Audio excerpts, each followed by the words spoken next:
Hello बच्चों, आप लोग कैसे हो? आई होप आप लोग बहुत ही अच्छे होंगे, है ना। अब हम करेंगे एक्सरसाइज 9.1 का क्वेश्चन नंबर 15, क्लास 10th का बच्चा क्वेश्चन से है ना। ये क्वेश्चन बहुत ही ज़्यादा इंपॉर्टेंट है, very very very very very important for the point of view of examination, है ना। बहुत ज़्यादा इंपॉर्टेंट क्वेश्चन से ये, इस क्वेश्चन को आप मन लगा के देखो और ध्यान से, जैसे मैं हर एक वीडियो में कहता हूँ कि पहले आप क्वेश्चन को पढ़ो फिर उसके बाद सॉल्व करने की कोशिश करो। क्वेश्चन क्या है, देखो हिंदी मीडियम वालों के लिए ना बच्चे, हिंदी मीडियम वालों के लिए स्क्रीन पे लिखा हुआ आ रहा होगा। इंग्लिश मीडियम वालों के लिए मैं क्वेश्चन पढ़ देता हूँ। क्वेश्चन है क्या, क्वेश्चन लिखा है कि a straight highway leads to the foot of a tower, a man standing at the top of the tower observes a car at angle of depression of 30 degree. देखो एक व्यक्ति एक टावर के ऊपर बैठा हुआ है, एक टावर के ऊपर बैठा हुआ है, वहाँ से एक कार को देख रहा है, तब कार का एंगल ऑफ डिप्रेशन कितना बन रहा है 30 डिग्री। हल्का सा और आगे गया तब एंगल ऑफ डिप्रेशन कितना बन रहा है 60 डिग्री। तो एंगल ऑफ डिप्रेशन देखो यहाँ से 60 ये, यहाँ से ये 30 ये कैसे आता है, मैंने इसके पहले वाले वीडियो में बता रखा है आपको, है ना। तो अब देखो कैसे होगा ये question.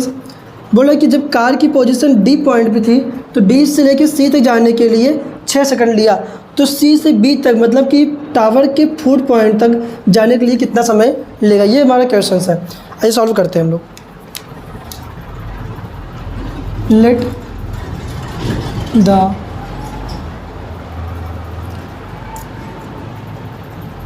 Late A B the tower. माना ए बी एक टावर है, तो इन ट्रायंगल ए बी सी, छोटा वाला ट्रायंगल है, छोटा वाला triangle A B C, in triangle A B C tan, छोटा ट्रायंगल में कितना एंगल बन रहा है 60 degree, tan 60 degree. Perpendicular point में बेस होता है, परपेंडिकुलर कितना है ए बी, बेस कितना है बी सी। tan 60 की वैल्यू कितनी होती है √3, ये ए बी अपॉन में बी सी, क्रॉस मल्टीप्लाई कर दो इसका इसमें, इसका इसमें, ए बी बन जा ए बी और ये बी सी √3 हो जाएगा। तो ए बी की वैल्यू कितना आया बी सी √3। पहला एक क्वेश्चन बन गया, पहला समीकरण बन गया, ये पहला समीकरण। ये हमने जो पहला ट्रायंगल लिया था जो परपेंडिकुलर के मतलब टावर के पास वाला था। अब क्या लेंगे हम, triangle A B D, in triangle A B D, in triangle A B D, A B D में एंगल कितना है 30 डिग्री, परपेंडिकुलर पॉइंट में बेस, परपेंडिकुलर कितना है ए बी, ये ए बी हुआ, बेस बी डी होगा ना बच्चे, देखो ना 30 डिग्री ले रखा है तो बड़ा वाला ट्रायंगल लिया हुआ है, तो बेस कितना होगा बी डी, tan 30 की वैल्यू कितना होता है 1 अपॉन में √3, ये ए बी अपॉन में B D, A B upon में बी डी। यहाँ पर भी क्रॉस मल्टीप्लाई कर दो, है ना। तो कैसे होगा देखो, ए बी √3, बी डी बन जा बी डी, ए बी यहाँ की वैल्यू निकालो यहाँ से, तो बी डी अपॉन में √3। इसको आओ सॉल्व करते हैं। A B is equal to B D, √3 का ऊपर नीचे गुणा कर दो,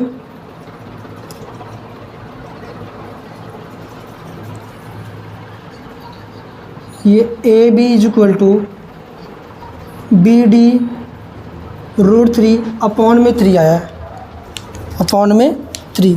ये हमारा बन गया सेकंड इक्वेशन। देखो सॉल्व करते वक्त ना किसी का बेस एक ही रखना। जैसे यहाँ पे ए बी था, ए बी इक्वल टू इतना, ऐसे ए बी इक्वल टू इतना। अब देखो अगर मैं दो इक्वेशन सॉल्व करता हूँ, दो इक्वेशन का हेल्प लेता हूँ, तो एक इक्वेशन ये रहा फर्स्ट इक्वेशन एंड ये सेकंड इक्वेशन। तो फर्स्ट इक्वेशन ये, सेकंड इक्वेशन ये। तो देखो left LHS left hand side equal है, ए बी और ए बी क्या इक्वल है, तो राइट हैंड साइड भी इक्वल होंगे। जब कहीं पर भी इक्वेशन बना हो, अगर लेफ्ट हैंड साइड इक्वल है तो राइट हैंड साइड इक्वल होगा, अगर राइट हैंड साइड इक्वल है तो लेफ्ट हैंड साइड इक्वल होगा। तो यहाँ पर लेफ्ट हैंड साइड इक्वल है तो राइट हैंड साइड भी इक्वल ही होगा। यहाँ लिख लेते हैं, from equation first and second. तो लेफ्ट हैंड साइड क्या है, इक्वल है, देख लो लेफ्ट हैंड साइड क्या इक्वल है, तो ये भी आपस में इक्वल होंगे। तो यहाँ से BC √3 और ये BD √3/3, ये BD √3/3। हमें क्या चाहिए, केवल √3 चाहिए। हमें क्या चाहिए, केवल हमें BC चाहिए, BC ना। तो BC को ये रहने दो, ये BD √3 है अपॉन में 3 है, ये मल्टीप्लाई कर दे क्या हो जाएगा, डिवाइड में। लेकिन इसके बगल में आएगा तो मल्टीप्लाई तो ये भी करेगा ना इधर से, √3 से √3 कट गया तो BC इक्वल टू कितना आया, BD अपॉन में 3। अब देखो बच्चे ध्यान देना, BD को मैं क्या लिखता हूँ, BD को क्या लिखता हूँ, BC प्लस में CD अपॉन में 3 तो है ही ना। देखो ना, BD को लिखता हूँ मैं BC प्लस में CD। तो यहाँ पे BC प्लस में CD BD लिख दिया मैंने। अब एक काम करते हैं, इसके बटे में एक मान लेते हैं, एक में एक होता भी है वैसे, तो क्रॉस मल्टीप्लाई यहाँ पे ऐसे कर दिया। तो यहाँ पे 3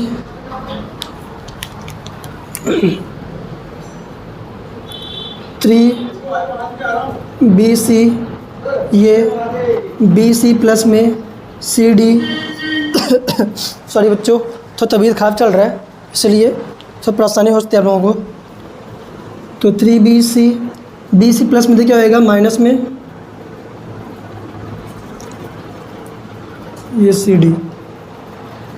और देखो ना CD की वैल्यू कितना है हमारे पास है, 6 3 6 2, क्या दिक्कत करना है यहाँ पे ना, 6 कर दे। देखो CD वैल्यू कितना है, CD 6 है, और यहाँ पे आ ही गया ये। यहाँ पे 1 छिपा होता है, 3 में से 1 गया 2 2BC, ये आया 6, ये BC इक्वल टू 6 अपॉन में 2 2 1 जा 2 3 जा, तो BC इक्वल टू 2 सेकेंड आएगा। तो BC से जाने में कितना समय लगा, 2 सेकेंड, है ना। तो कार को B से लेके C से लेके B तक जाने के लिए कितना समय लगा, 2 सेकेंड। आपका यही आंसर है बच्चे, सॉरी 3 सेकेंड है ना, 3 आया है, 3 सेकेंड है, ये आपका आंसर बच्चे। फिर से मैं एक बार समराइज़ कर देता हूँ। एक टावर है, टावर के ऊपर एक व्यक्ति बैठा हुआ है, कार टावर की ओर आ रहा है। कार की जब पहली पोजीशन थी, जब उसने देखा तब कितना था, 30 डिग्री का एंगल ऑफ डिप्रेशन बन रहा था, मतलब अवनमन कोण 30 डिग्री का बन रहा था। फिर जब कार और आगे आया, है ना, कार और जब आगे आया किसकी तरफ, टावर की तरफ, तो कितना बना, 60 डिग्री का कोण बना। कितना बना, 60 डिग्री, उस बुक में लिखा हुआ है, सारे क्वेश्चन सारे लिखे हुए हैं। तो यहाँ पे 30, यहाँ पे 60। बस ये बोल रहा है कि D से लेके C जाने के लिए 6 सेकंड लगा, तो C से लेके B जाने कितना सेकंड लगेगा, वो हमने निकाल दिया, 3 सेकंड लगेगा। तो एक बार ये छोटा वाला लेना ट्रायंगल, फिर बड़ा वाला लेना। कोशिश ये किया करो कि जो टावर वगैरह होते हैं कोई भी हो, जो पास में यहाँ पर पेंडिकुलर वाला साथ वाला ट्रायंगल लिया करो।